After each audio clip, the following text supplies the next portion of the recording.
Streaming on CrossroadsToday.com, we take a look at the aftermath of a plane crash near a Victoria school. We'll have a recap of coverage and live reports from reporters on the scene. And we take a look at a fatal house fire in the Crossroads, when it started and which agencies are investigating. All that straight ahead. Plus, on the West Coast, dangerous wildfires continue to grow. Residents now under lockdown orders. Others are evacuating. And this morning, it's another cold one out there all across Texas, and here in the Crossroads, believe it or not, we are at freezing again. But if you're not a fan of all this cold weather, we're going to be warming up this weekend, and we've got some rain chances coming back. All that in the weather coming up.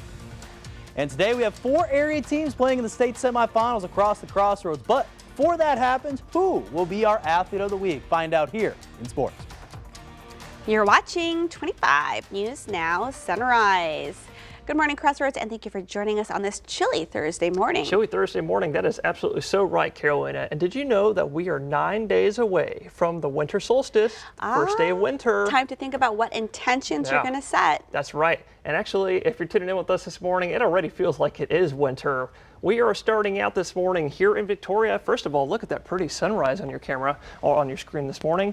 But like I was saying, we are starting out chilly, cold. It is official. I can officially say it's freezing outside. We are at 32, freezing right on the money, dew point 2 degrees off, bringing humidity to a little high, 92% this morning, but definitely no fog out there with that level of humidity and just how cold it is. And just how cold it is, looking at the rest of the Crossroads, look at that. 31 Edna and Ganado, 35 Bay City, 33 Wharton, 32 in Victoria.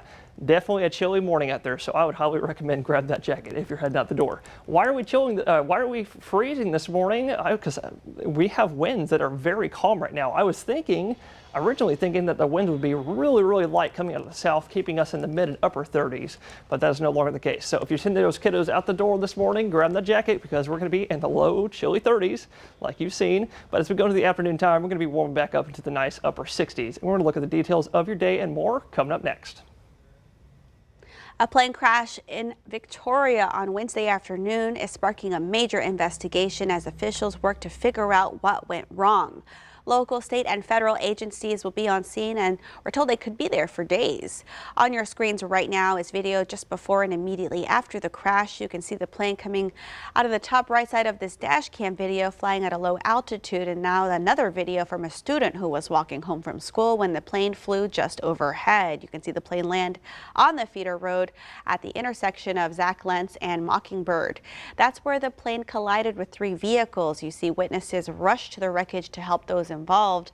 The plane is split into 2 pieces, and first responders raced to the scene. The plane went down just around 3 Wednesday afternoon. 4 people were taken to the hospital, 3 with non-life-threatening injuries and 1 to a higher-level trauma facility. Skyview 25 caught aerial footage of the scene following the crash. Here's what we know about the plane. The Piper PA-31 twin engine took off from the Victoria Regional Airport just before 10 a.m. Wednesday morning. Flight records show a dramatic decrease in altitude just before the crash when contact with the plane was lost. The plane is owned by Mark Incorporated, which does survey work across the country. The plane also flew on Monday, last Wednesday, and Friday. It was manufactured in 1981. The intersection of Mockingbird and Zach Lentz Parkway remains closed and blocked off as the investigation continues. 25 News Now weekend anchor Amaya Norman is on scene to give us an update on what traffic could look like this morning. Amaya. Yes, Carolina, thank you. Right now we are in front of Victoria East High School. As you can see behind me that the traffic is starting to come in. It's not heavy, but people are starting to come in to drop their children off for school. If you are planning to leave out, I would say leave out now so you can at least get time to bring your children in for school. As I've said once before, the traffic isn't heavy, but it will eventually come heavy later on as the time. The intersection and some surrounding areas remain blocked off this morning. And these closures are going to affect how some students get to school this morning. VISD is anticipating road closures near East High School throughout at least Friday following Wednesday plane crash. Students and parents will need to prepare for drop-off and delays. Victoria East High School will only be accessible for John Stock Bauer to Mockingbird with reduced lanes. To accommodate the delays and closures, East will open at 6:30 this morning, which is now. The school is opening up right now for 6:30 for early drop-off. The ISD is anticipating bus route delays and adjusting routes to the affected areas, and students, drivers are asked to be patient and to be mindful of the traffic this morning as you are coming in or you leaving out now. Be mindful and be patient that the traffic is eventually going to be heavy. Just respect the signs that they do have out for you to make it easy and adjustable for you to bring your child to school with no issues, and also listen to the people that are directing traffic, but to be mindful that the traffic is eventually going to be heavy. Amaya Norman, KAVU 25 News Now. Great work, Amaya and Zach, with those live reports. Thank y'all so much. And that leads us to your viewer poll. You can scan the QR code right there on your screen to take part. Today we want to know, is the plane crash affecting your morning commute? Okay, let's take a look. More and more of you are waking up, it seems, because 23% of you now say yes and 75% of you say no. 2% of you say you're unsure. Come to crossroadstoday.com/vote to take part in our viewer poll. The State Fire Marshal's office is investigating a deadly house fire in Jackson County. The Conedo Volunteer Fire Department and Jackson County Emergency Services Department 3 were called to a house on Farm to Market 1157 around 10:20 Tuesday night. By the time they arrived, flames had completely engulfed the house. Firefighters found one person dead inside. If you're looking for work, Workforce Solutions Golden Crescent is hosting a hiring event from 10 in the morning to 1 in the afternoon today at the Golden Crescent Workforce Center in downtown Victoria. Scaffold builders, scaffold leads, and carpenters are being hired for the Formosa site. Job seekers are encouraged to bring their resume, Safety Council badge, and TWIC card. The event offers on-the-spot interviews, assistance for individuals with disabilities. Translation services are also available. FBI Director Chris Wray says he will resign at the end of the Biden administration. Wray, a Republican, was appointed by Trump in 2017 after the then president fired James Comey as FBI Director. President-elect Donald Trump has already said he will nominate Kash Patel for the position of FBI Director, a job which has typically come with a 10-year term. Part of a post-Watergate reform intended to make FBI directors less beholden to the whims of presidents. We'll go to Washington for more later. Some celebrity mansions and other houses are in danger from the Franklin fire in Malibu, California. About 20,000 people are under evacuation orders or warnings. Today, shifting winds are expected to push smoke as far east as downtown LA. Stars like Mark Hamill say they're under lockdown orders. The fire is also closing in on the homes of people with fewer resources to start over and threatening businesses and other structures. At its peak, officials say the Franklin fire burned areas larger than 5 football fields per minute. And here are some of the top headlines you can read in the Port Lavaca Wave. Memorial Medical Center reports positive income for October, and Calhoun County nears completion of a solar light project. You can read these stories and more at portlavacawave.com. And remember to follow us on our YouTube channel, Crossroads Today. Hit the like button and click the notification bell. The time is now 6:38 on our Thursday morning. Here's a look at what's coming up next on 25 News Now Sunrise. Stargazers, it's about that time of year for the peak of the annual Geminids meteor shower. The FBI director announces he will resign at the end of President Biden's term. I'm Nicole D'Antonio with details on who could be next to lead the agency. And also coming up next after the break in the full forecast, it's going to be another coolish kind of day all across Texas. I'll tell you how nice or cool I think it'll be near you. But coming up later on Sunrise, we're going to warm up this weekend and we've got rain chances. We'll look at that.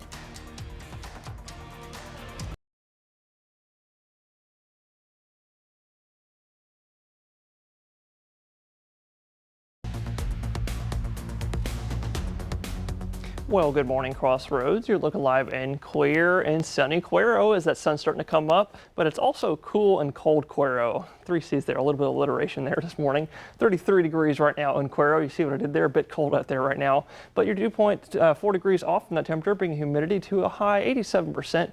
Not really high enough to see any fog like I've been saying all morning, but it is high enough to bring the clouds back later today as that kind of goes up into the upper atmosphere. You can actually see that right here on your satellite. Pretty clear out there in South Texas right now, but you can actually see the Pacific jet stream that will be coming over us late this evening, and then you can also see over the Gulf some low-lying cumulus clouds that will be coming over us on the afternoon time. And you actually see that a little bit better right here on the future clouds and radar for today, 9, 10, 11, and 12 p.m. noontime right here. But sometime after 3 or 4 p.m., we're going to start picking up those really low-level cumulus clouds that will be coming over us in the later afternoon time, like I said, 3 or 4 p.m. But then all the way into the evening time, we're going to pick up some more of that Pacific jet stream, and then we're going to look at some mostly cloudy and cloudy skies for the evening and tomorrow night and on Saturday as well. But for temperatures today, looking not too bad. We're looking for highs in the upper 60s. I think it's 69 here in Victoria, 68 in Cuero and in Port Lavaca.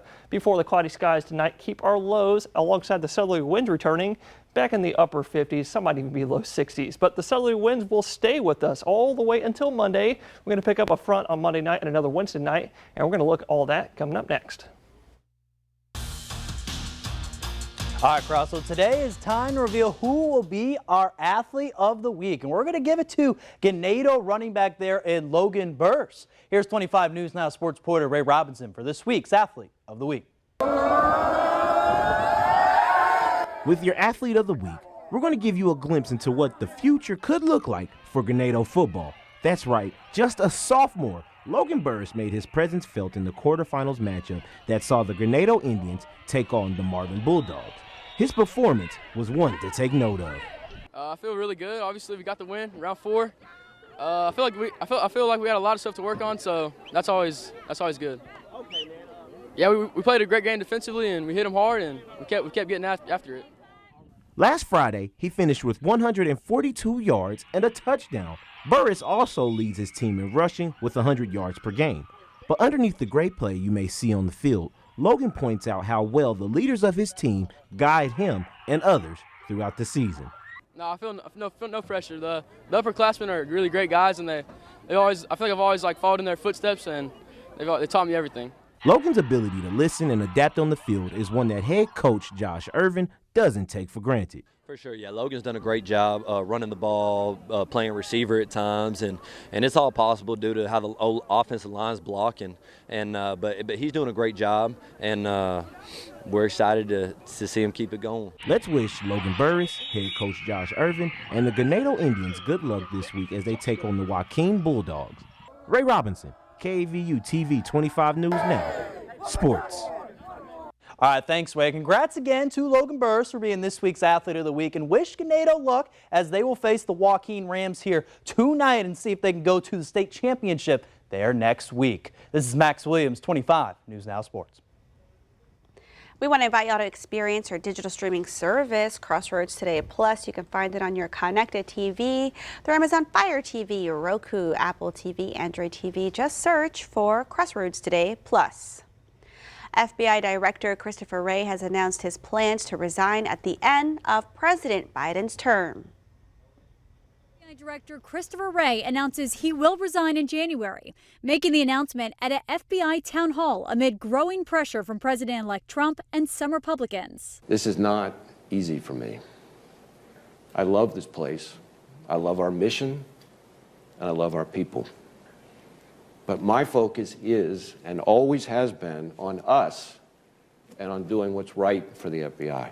The president-elect appointed Wray in 2017, saying he would be a fierce guardian of the law and a model of integrity. But his opinion changed after the FBI launched investigations into his efforts to overturn the 2020 election and his alleged handling of classified documents. Now he's celebrating Wray's resignation as he picks Kash Patel to replace Wray at the FBI pending Senate confirmation. ABC's Mary Bruce caught up with Patel on Capitol Hill. Mr. Patel, Christopher Wray just announced he's resigning. What's your reaction? We look forward to a very smooth transition, and I'll be ready to go on day one. Are you going to be seeking retribution against Donald Trump's political opponents, sir? Democrats have praised Wray's tenure at the FBI and are warning that Patel is unqualified and would be partisan. There was a reason we put in place the idea that an FBI director would serve for 10 years so that you weren't subject to the whims of a particular president. Am I worried about that independence of the FBI? You bet. Patel has been meeting with senators on the Hill. He once wrote, "The FBI has become so thoroughly compromised, it will remain a threat to the people unless drastic measures are taken." Nicole D'Antonio, ABC News, Washington. Calhoun County Commissioners will meet Friday to discuss filling the county judge vacancy. Commissioners plan to meet at 3 p.m. Friday in a special meeting. Richard Meyer served as county judge for Calhoun County until he died last month. Calhoun County Commissioner for Precinct 2, Vern Lisi, is serving as pro tem county judge. Goliad County Commissioners approved 2 solar farm tax abatements. The farms are planned for Keys Hollow and Clip Road. Commissioners removed plans for lithium battery storage facilities. They said they are potential risk with technology. And here are some of the top headlines you can read in the Career Record. 2 types of fireworks are banned by DeWitt County Commissioners, and DeWitt County first responders share the Christmas spirit. You can read these stories and more at DeWittCountyToday.com. Stargazers, it's about that time of year for the peak of the annual Gemini's meteor shower. The Shooting Stars event started November 19th and it's expected to peak tomorrow. The meteor shower will continue through Christmas Eve, but your best shot to spot it will likely be in the next couple of days. Up to 120 intensely hued meteors can be seen per hour during this celestial event. They're caused by dust and debris that's left in the inner solar system and not by a comet. You can get the best view during the night and pre-dawn hours across the globe. The time is now 6:47 on our Thursday morning. Still to come on Sunrise, a rule that could lower the amount of nicotine in tobacco products now proposed by a federal agency. Okay, it is time to celebrate those birthdays. Birthday time. And a happy birthday to Donna. Happy belated birthday, Donna. Hope you had a great time celebrating Wednesday and that you get to celebrate all week long from your friends in Victoria. Oh, happy birthday, Donna. And also happy birthday to Marquita. Happy birthday, Miss Marquita. And iconic singer Dionne Warwick turns 84 today. Happy birthday. Happy birthday, Miss Dionne Warwick. And to see your birthday wish live on 25 News Now Sunrise, come to crossroadstoday.com, click the drop-down menu, then click the Home tab, and then you'll see Submit Your Birthday Photo. Okay, the time is now 6:48 on our Thursday morning. Happy birthday if you're celebrating one today. That's right. Happy birthday. Stay with us. We'll be right back.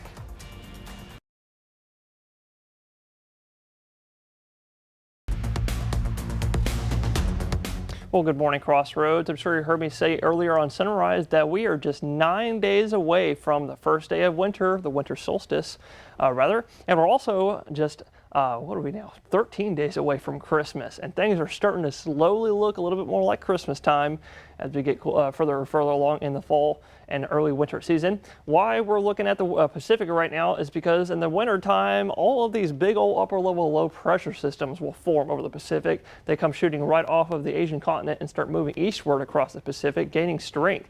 And actually right here on your screen, you can actually see 3 systems right now. Number 1 is just off the western coast, just west of Portland, Oregon, right there.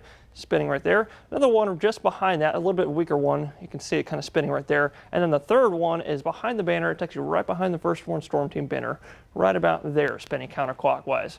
Now, all 3 of those systems will be making landfall on continental United States soil, and they will all 3 be tracking eastward across the Rocky Mountains as we go into the next 7 days, and all 3 of them will be bringing us some different weather pattern changes. Starting out with the first low, you can see it right here that just came off the mountains. That's going to bring us some lots of southerly winds for the next 5 days, pumping lots of moisture into our upper atmosphere, bringing us some spotty rain chances. And then here comes low number 2 and 3. 1, 2, and 3. Both of those 2 will bring us a front, one on Monday night and the second on Wednesday night.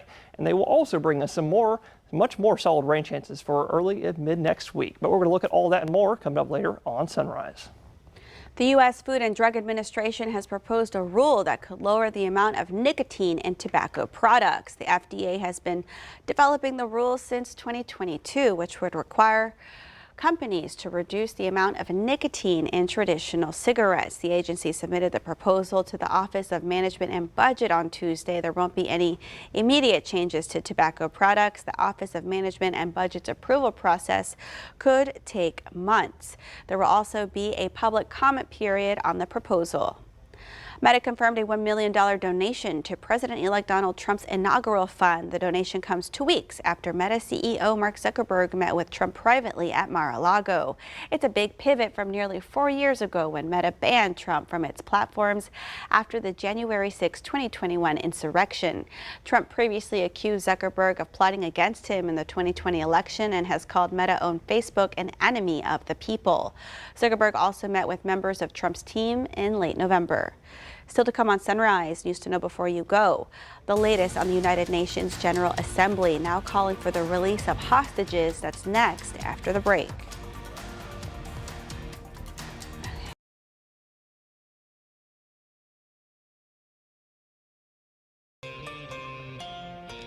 Palestinian medical officials say Israeli airstrikes have killed at least 28 people in the Gaza Strip, including 7 children and a woman, hours after the UN General Assembly overwhelmingly approved a resolution demanding an immediate ceasefire. One of the strikes overnight and into Thursday flattened a house in the built-up Nusrat refugee camp. That's according to a hospital in the nearby city of Deir al-Balah, where the casualties were taken. 2 other strikes killed 15 men who were part of local committees established to secure aid convoys. Israel's offensive has killed over 44,800 Palestinians in Gaza. And more breaking news this morning, an American is freed after being detained for 7 months in Syria. A man thought to be a missing U.S. citizen has been found in Damascus, Syria, telling reporters he had recently been freed from jail. The man, believed to be Missouri resident Travis Timmerman, was found by residents wandering barefoot in a neighborhood just south of Damascus. In a video posted Thursday, the man says only, "My name is Travis," and adds that he is from the United States. An alert that Timmerman had gone missing was posted by Hungarian police in June. President Joe Biden is using his presidential clemency power just weeks before the end of his term. On Thursday, he will commute the sentences for about 1,500 individuals. They all face long sentences and were placed on home confinement during the COVID pandemic. Sources say these individuals were deemed to have demonstrated a clear commitment to rehabilitation and reintegration into their communities. 39 people who were convicted of nonviolent crimes are also being pardoned. Biden says his administration is still reviewing clemency petitions. More pardons and commutations could be coming in the weeks ahead. The United Nations General Assembly has voted for an immediate, unconditional, permanent ceasefire in Gaza, and they're also calling for all hostages being held in Palestine to be released. The resolution was backed by 158 members and rejected by 9 members, including Israel and the United States.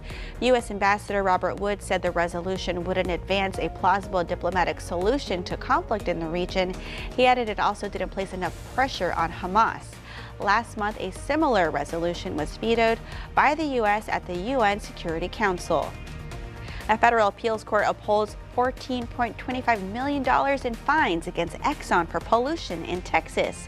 Read the story by the Texas Tribune on our website, Crossroads Today Plus. And let's go ahead and invite y'all to download Crossroads Today Plus. Is our streaming service. You can watch our newscast live or on demand. And let's get a look at our forecast with Parker. Parker, how's it looking?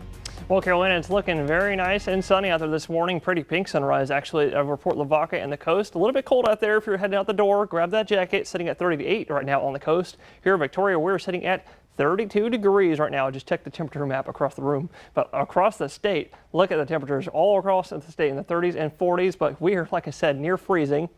But don't worry, sun's coming up, bringing us into the upper 60s, 68 in Port Lavaca. I'm thinking 69 today in Victoria, and I'm thinking 68 today for Aquara, with clouds actually increasing after 3 or 4 p.m. And those clouds will stay with us all weekend long, and southerly winds will warm us back to the 70s before 2 more fronts arrive next week. All right, well, thank you, Parker, for that forecast. Of course. And thank y'all for tuning in. Be sure to catch Shauna, Dawn, Mac, Clovio, and Max tonight for 25 News Now at 5, 6, and 10.